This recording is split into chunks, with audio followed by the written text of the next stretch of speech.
quand je cours, beaucoup d'idées viennent pendant le moment où je cours. Donc il y a un complément, je dirais, entre le métier et le sport de la course à pied.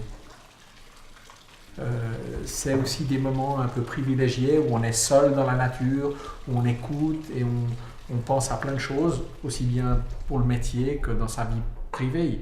Donc je pense que c'est un sport qui est malgré tout très complet, non seulement pour le physique, mais aussi pour l'esprit. Le timing est très important, surtout en cuisine, puisque on cuit les choses vraiment à la seconde. Et évidemment, dans la course à pied aussi, le timing est important.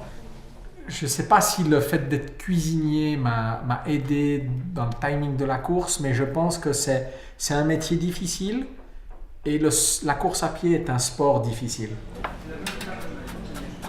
Il faut avoir beaucoup de volonté, la volonté d'arriver, la volonté de se dépasser tous les jours, de s'améliorer tous les jours, et essayer d'aller vraiment chercher la performance tous les jours.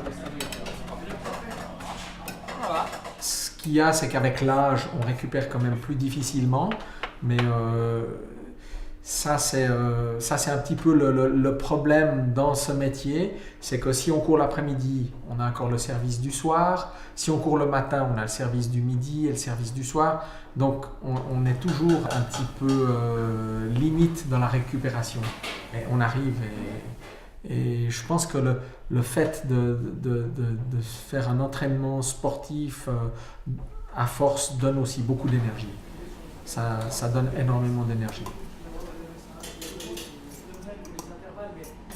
Oui, alors je pense que de faire de la course à pied et de faire des courses et d'essayer d'être plus performant dans les courses a changé un petit peu ma façon de cuisiner, dans le sens où j'ai peut-être allégé un peu ma façon de faire, essayer de trouver une cuisine encore plus équilibrée, encore plus légère, encore plus naturelle, et essayer aussi d'aller vraiment à l'essentiel qui est vraiment le goût du produit.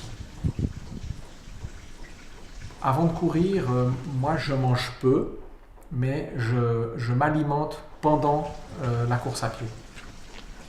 Évidemment, si je dois faire une course assez longue comme un marathon, quelques jours avant, des hydrates de carbone, beaucoup de pâtes, des choses comme ça. Et puis le jour de la course, relativement assez peu avant.